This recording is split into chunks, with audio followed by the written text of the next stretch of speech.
ಗಂಗಣಪತಯೇ ನಮಃ. ಶ್ರೀ ಗುರುಭ್ಯೋ ನಮಃ. ಹರಿ ಓಂ. ನಮಸ್ಕಾರ. ಓಂ ತೇಜೋಧಾಮ್ನೇ ನಮಃ.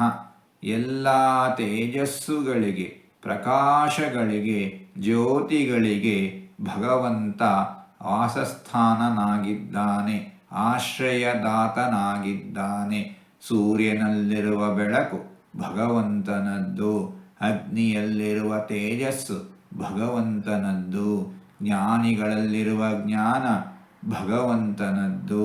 ಭಗವಂತ ಸ್ವತಂತ್ರವಾಗಿ, ಸ್ವಯಂ ಆಗಿ, ಸಾಕ್ಷಾತ್ತಾಗಿ, ತಾನೇ ತಾನಾಗಿ, ಮತ್ತೊಬ್ಬರ ಸಹಾಯವಿಲ್ಲದೆ ಪ್ರಕಾಶಮಾನವಾಗಿ ಇರುತ್ತಾನೆ. ಇಂತಹ ಭಗವಂತನನ್ನು ತೇಜೋಧಾಮ್ನೇ ನಮಃ ಎಂಬುದಾಗಿ ವಿದ್ವಾಂಸರು ವರ್ಣಿಸುತ್ತಾ ಇದ್ದಾರೆ. ಹೀಗೆ 4 ತೊದಲು ಮಾತುಗಳನ್ನು ಆಡಿದ್ದೇನೆ.